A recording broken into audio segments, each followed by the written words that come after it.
Hello, everyone. Thank you so much for joining us today. I'm going to give just a few moments for people to be able to filter in.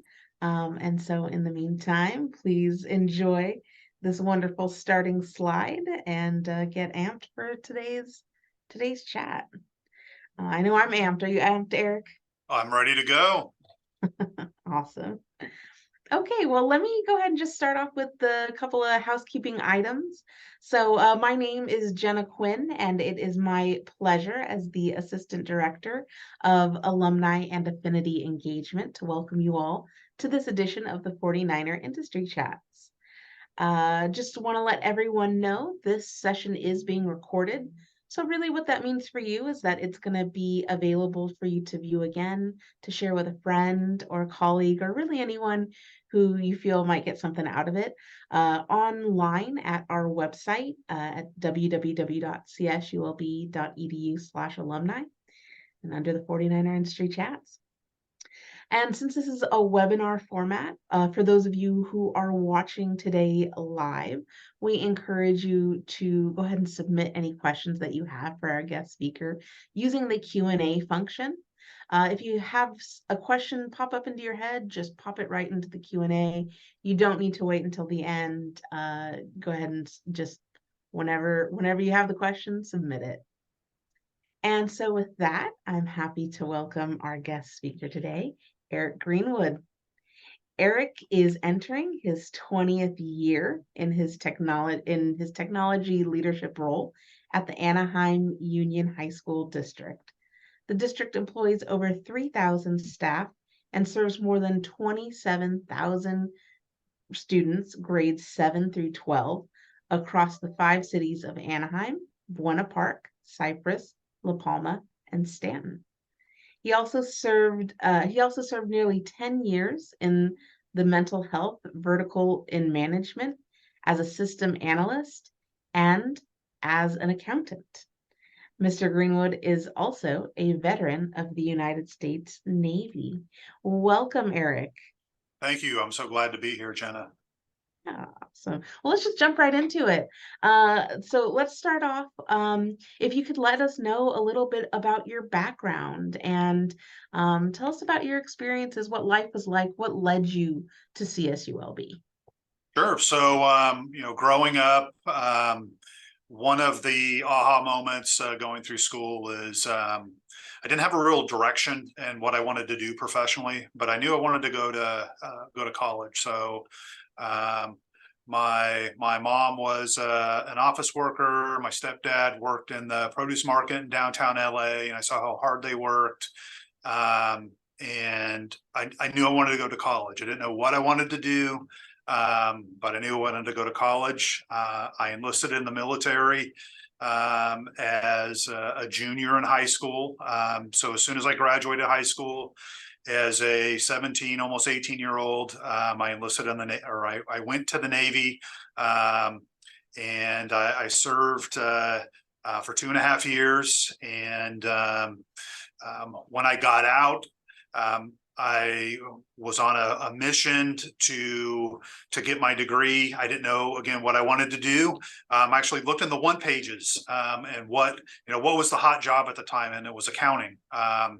I talked to my dad, who he had a friend that was a CPA, kind of confirmed that that's a great profession. And so accountant it is. And I started my first year when I got back at Mount Sac. I transferred over to Long Beach City College, finished my undergrad or my lower division undergrad, and then I made my way to Cal State Long Beach. That's awesome. Yeah, no, I think that's definitely a route that a lot of folks take, going into the military first. And, how was that being a student who, you are a student, yes, but you've already sort of had a career in the Navy. How was that transition from the Navy into being a student full time? So I was very disciplined and goal driven coming out. Reflecting back, because I've in my role at the school district, I've had the privilege to talk to students through some of our local career fairs and things like that. And thinking about every experience, there's you gain skills and there's learning opportunities. So the drive, the character that was built was really helpful in just going in, setting short-term, medium-term, and long-range goals, and really my experience was one that I set those goals. I was working full-time, going to school full-time, and I was able to get through on a relatively normal. I think it took me 4.5 years for my undergrad college experience. Awesome. Yeah, no, I think to a certain degree, like that's a great advantage, right? Having that discipline.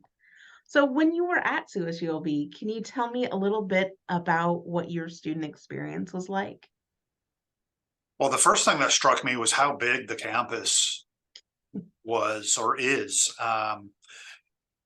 It was so I was mainly in the business area. My degree is in accounting, so most of my classes were in the business college over by the Pyramid. The Pyramid wasn't there at the time, so when I had a couple of upper division electives and just getting to see the campus is beautiful. I had great professors. The students that where I had projects with were by and large great. We always have it's kind of funny working it for a high school district. The group dynamic, and sometimes you get put in a group. So I've seen as a student going through college and grad school, as a professional working in a school district, seeing it in group projects, and even as a parent who 2 children that have gone through high school and worked in the group dynamic. Most of my experiences were very positive at Long Beach, with great people, great professors. I had a really good experience. Yeah, and so you didn't just get one degree at the beach, you got 2. I did. So after graduating, I got my accounting degree, and my plan was to be a CPA. I got a job with the Department of Mental Health, and they didn't really have a path to get my hours as a CPA. So I was doing cost accounting. And after, I'd say, going into the second year, the work I was doing was very cyclical, and I really started thinking about going back to school and looking at some other options. So the department at the time had gone from mainframes to desktop computers, and we had that aspect. So there were IT openings. On the audits that I was doing, I was fortunate to have a supervisor that was really a mentoring model, and we worked together in terms of some of the worksheets we did, or work papers. And we had I worked for the county, so we had county work papers, and we had state level work papers, and there was a lot of overlap. There was a lot of redundancy.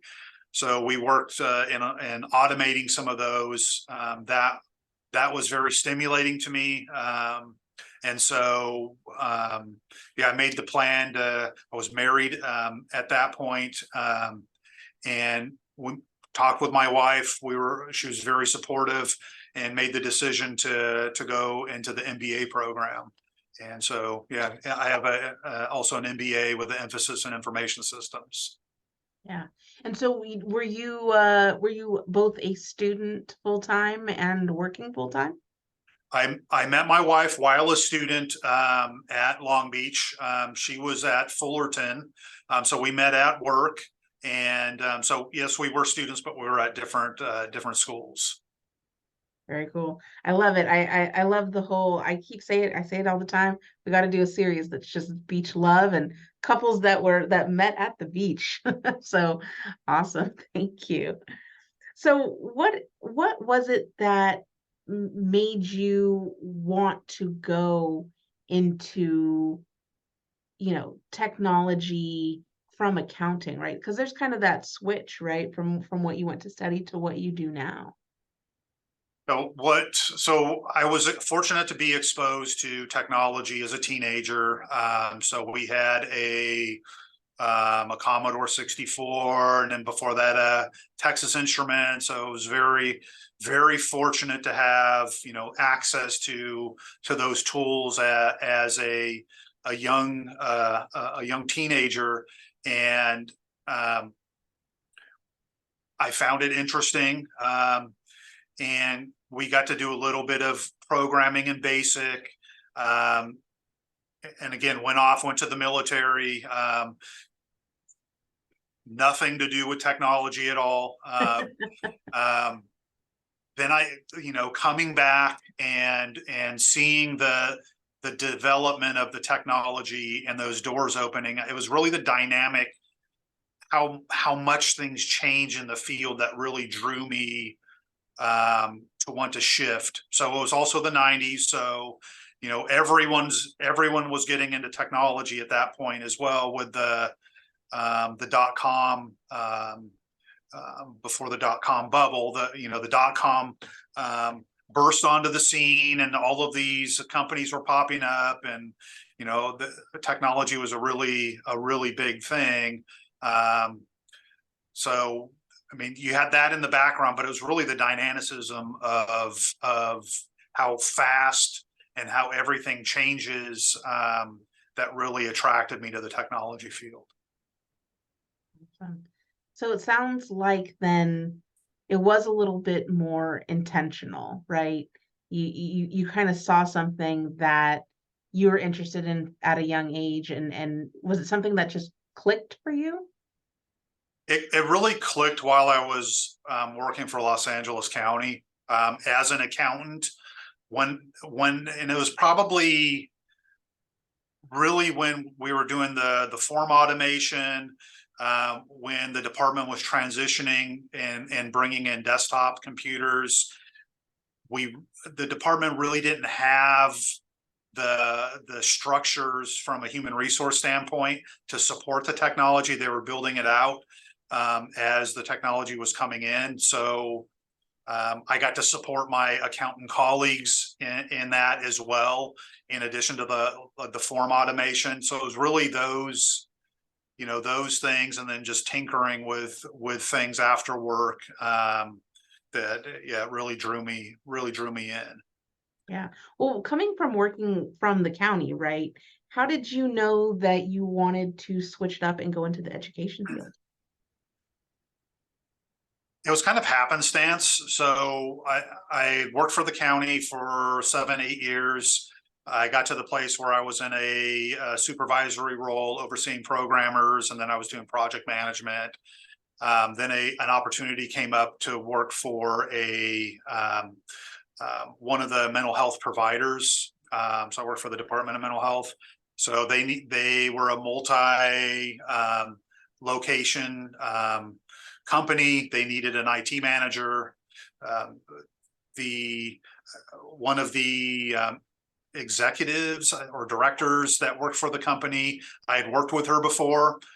So keeping your professional network engaged and hot is so important. So she had shared, hey, we have this opening. She had worked with me in at the department, and went out, interviewed, got the position. I was there for a couple of years, and I was just looking for other opportunities, and I saw the technology opportunity for the school district, and it seemed like an opportunity to manage on a higher scale than I was at. So I didn't see the organization I was at scaling up, and thought it would be a good opportunity to transition to a larger organization. So, I mean, again, it was one of those happenstance. I was looking, and I hadn't really thought about honestly working for a school district. Looked at the job description, looked at the description of the organization, and like, why not? I'll put my resume in and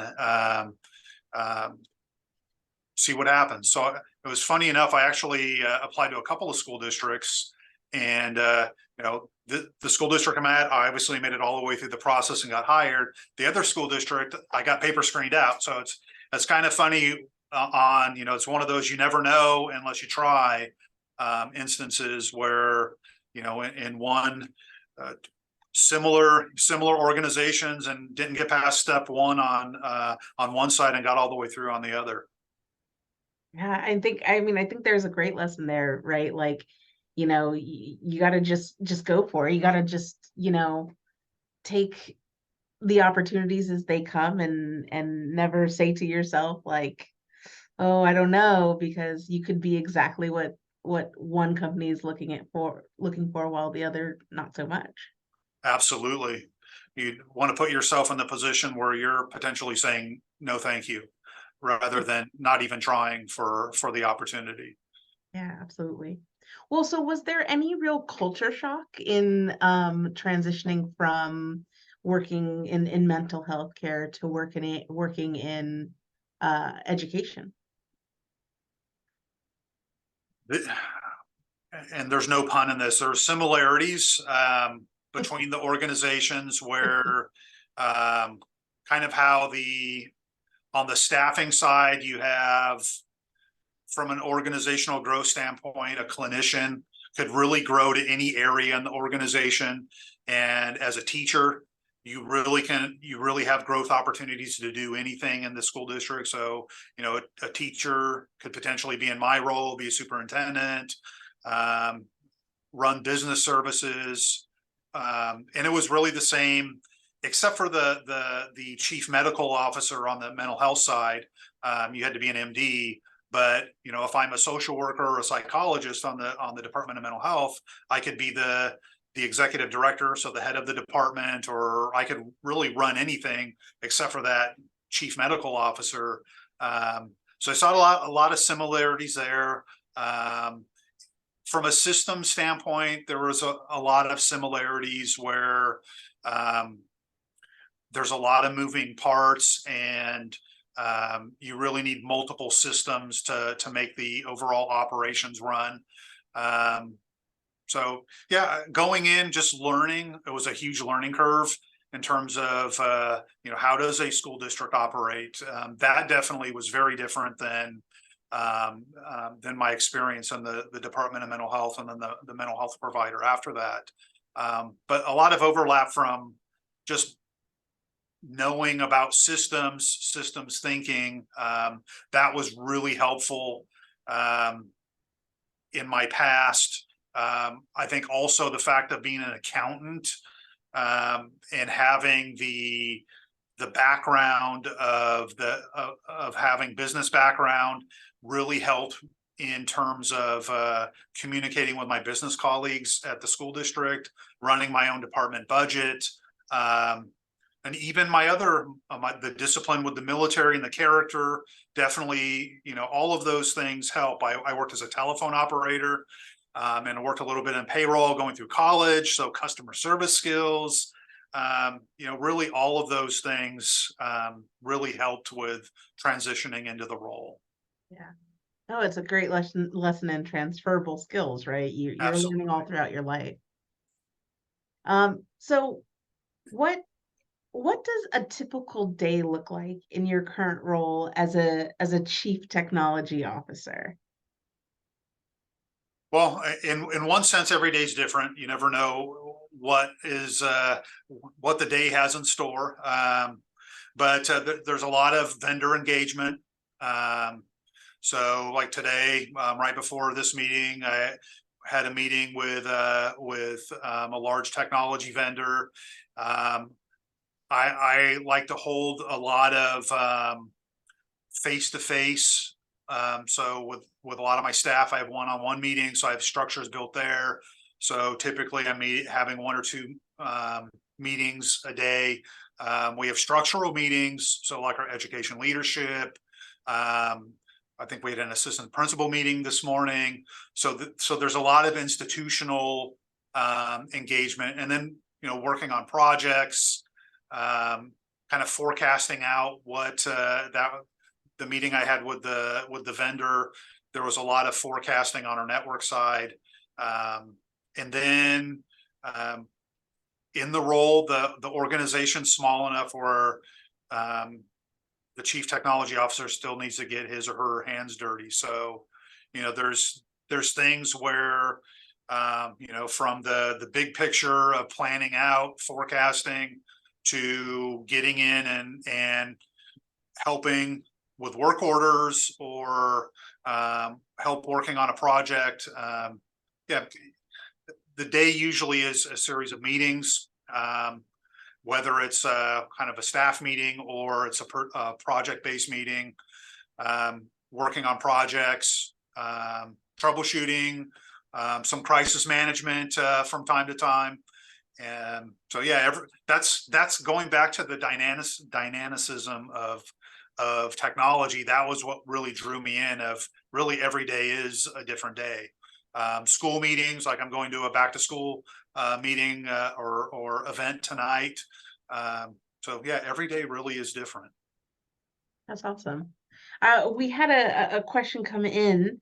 How many employees do you currently manage, and what are any tips you have for being a good manager? So I have in my department a little over 40 employees. I have a network manager that oversees our network team of 6. So that's our network administrators and our team that handles like cabling and some of the network infrastructure from that standpoint. I have a supervisor that oversees, we have site technicians. So they're our first level of support at the school sites. And then basically everyone else direct reports to me. So our application support, our help desk, our webmaster, and then we have some kind of informal adjunct. So we have a teacher on special assignment. He's focused on educational technology. We also have another teacher that specializes in assistive technology.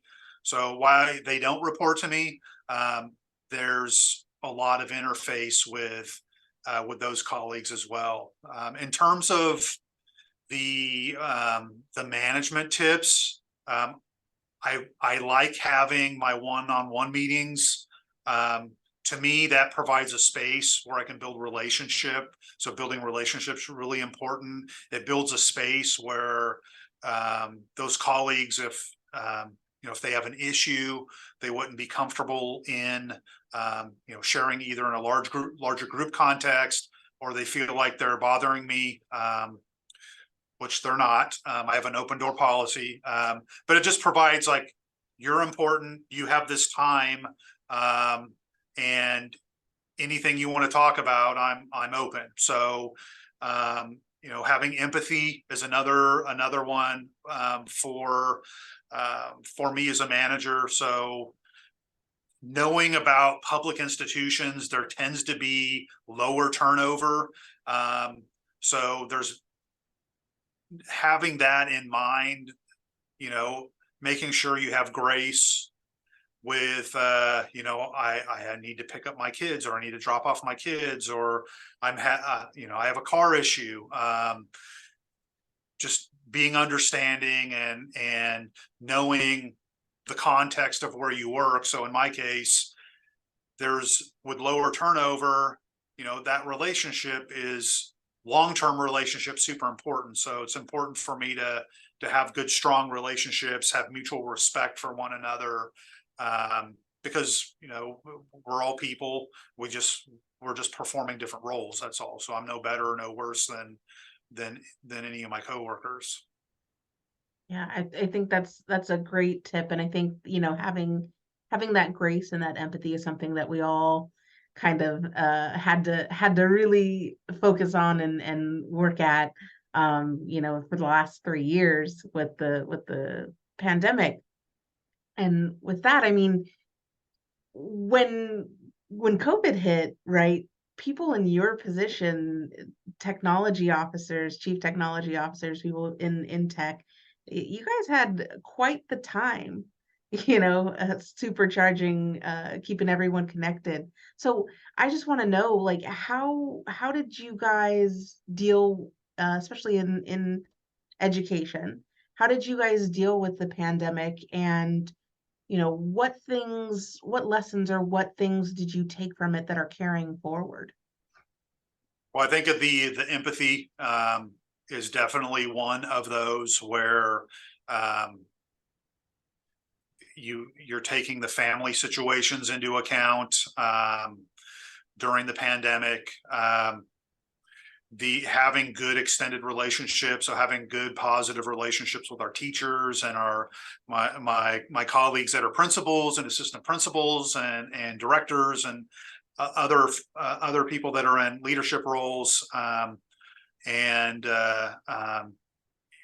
just keeping those relationships positive and focused on outcomes rather than um,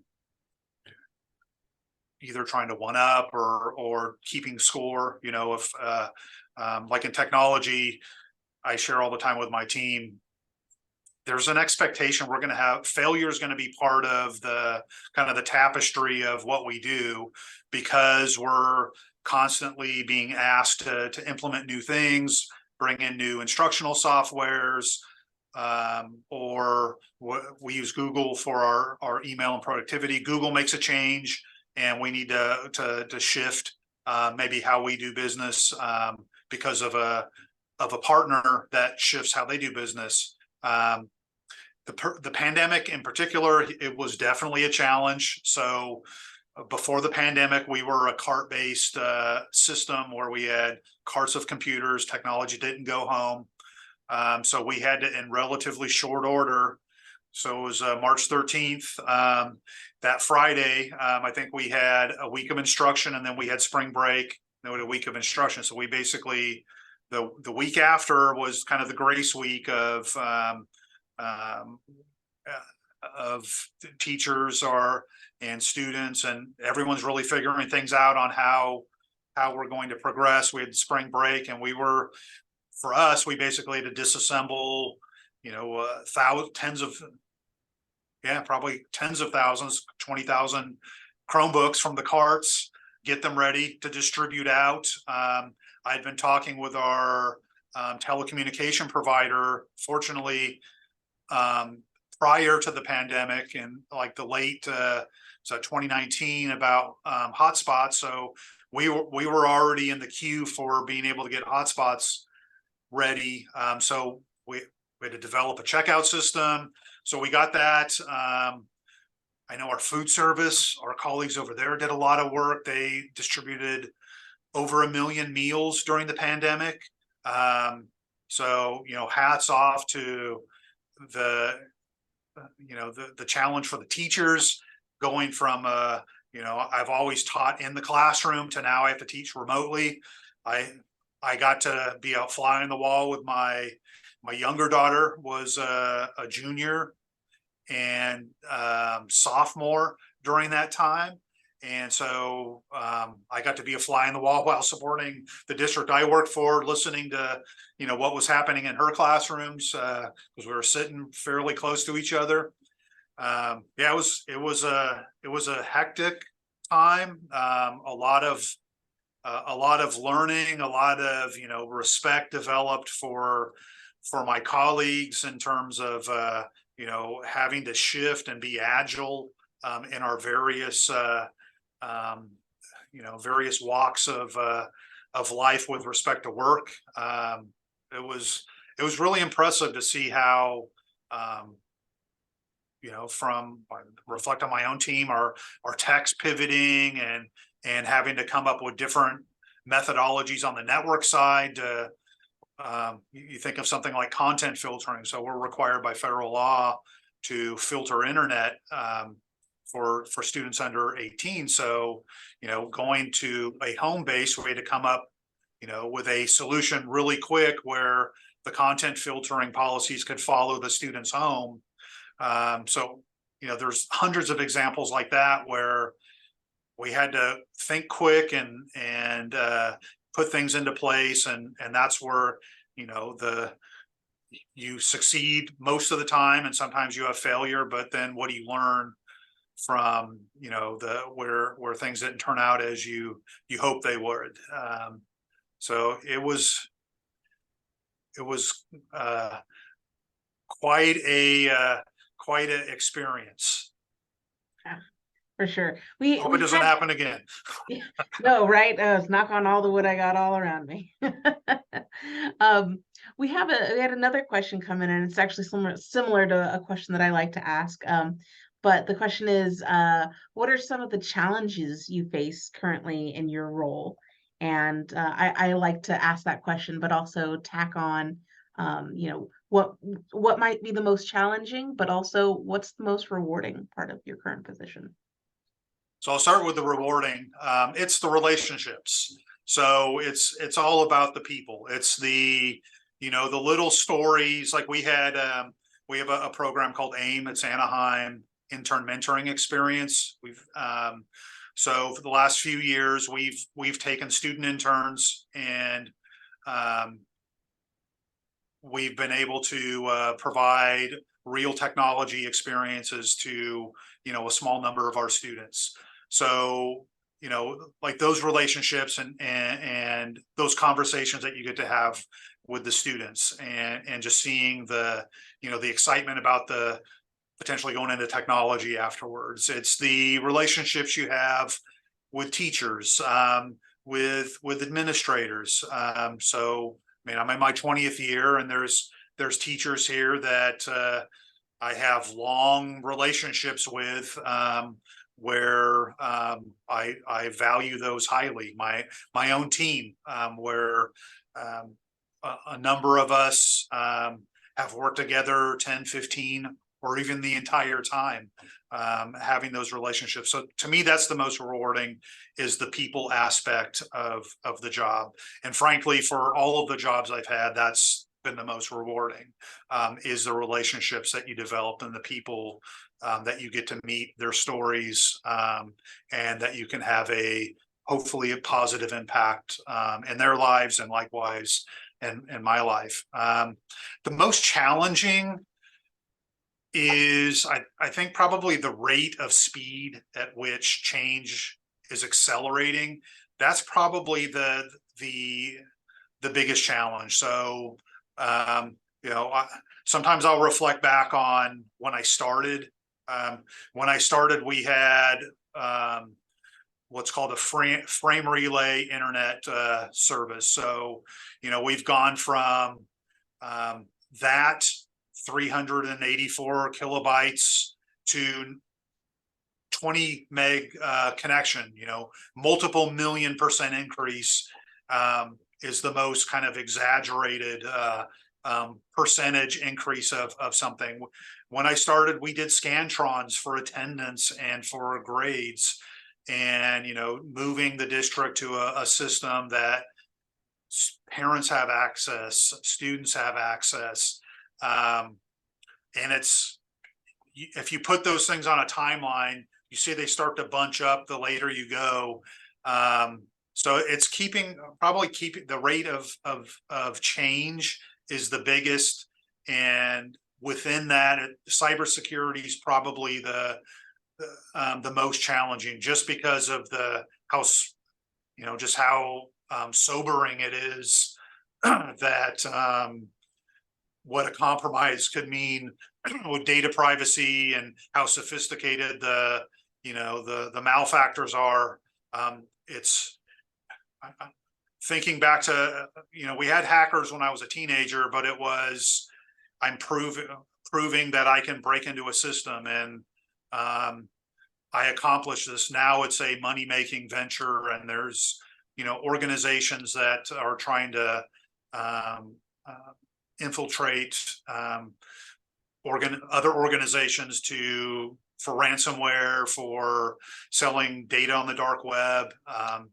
So yeah, just the rate of change is the most challenging, but specifically within that rate of change, I think the cybersecurity, because it's the most sobering. Mm. What role, and I think that, part of cybersecurity, people generally have those fears, right? And I think that as new things come into play, people are afraid generally of what's new and what's different. But I wanted to ask you, as someone who's in technology, how do you see AI affecting your industry? And is it a good thing, or is it maybe something to be more wary of? I think AI ultimately will be a good thing. There'll be good and bad to it. Their AI will be built into products that can detect patterns and trends that potentially, particularly an organization our size, we're not going to have the personnel to be able to dive in deep to the breadth of data that's available. So,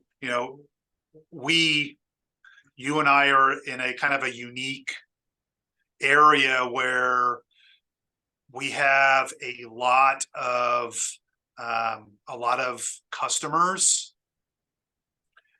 and a relatively low number of technical support. So if you think about a financial institution that has, like Cal State Long Beach, between students and staff, you're probably 50,000 or Sounds more. sounds close, yeah. Yeah, we're low 30s. So you think about a financial institution that potentially has 50,000 employees. What does their IT team look like?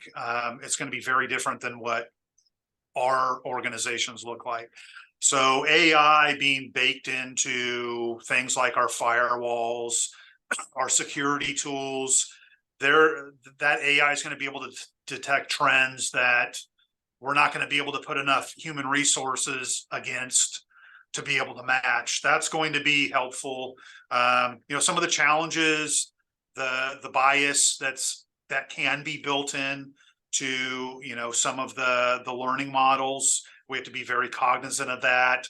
The potential hallucinations of you get some type of false positive. Those are things you have to be very intentional about your implementation of AI. But I think ultimately it will be good. We've been playing with ChatGPT and Bard from the instructional lens, and a lot of our colleagues on the instructional side have been really impressed on with a refined prompt engineering, how well you can iterate with these models to create really good content. So I think that there's a lot of promise there, both on the generative side, with like a ChatGPT or a Bard, or some of the visual tools like Dolly, and on the art side, and then also the AI that's baked into the products that we use. So I have an overall positive outlook on AI, particularly in our space. Awesome. Well, nearing in our last couple questions here, I know that you've touched on it a little bit already, but I wanted to ask a little bit more about it. What role does mentoring play in your field, and do you have any mentors or any mentees? I have had mentors in the past, and they were extremely helpful. So when I worked at the Los Angeles County, one of my managers took me under his wing in terms of helping me with business writing. I found that very helpful. And then my transition, I had another mentor, that he was a very experienced project manager, worked in a lot of different organizations. In my transition from accounting to IT, was super helpful, in being a source, to be able to go to, in that transition. So and then in terms of on the mentee side, I've had, like my supervisors, and I try to, be that for, my staff. I'm very supportive if they, what is your goal? Do you, do you want my role at some point? Do you want my role in another organization at some point? I want to help you get there. I'm not going to, try to stifle anything just because you may leave the organization. I value you as an individual, and I want to make sure that I do what I can, to get you from point A to point B. If I can help you in that journey, I want to be a help. I mean, that's one of the purposes where I have the individual meetings with my staff, so I can have those individual conversations. And there's time set aside where we all get busy, and I've set aside time for you because you're important. And this isn't just for you to tell me where you're at with your projects. This is also, if you have anything, around growth, or I have something for you for growth, we can have those conversations as well. So, Yeah, mentoring and being a mentee is extremely important.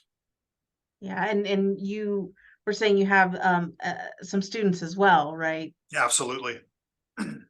Awesome. Well, Yeah, one of your students actually,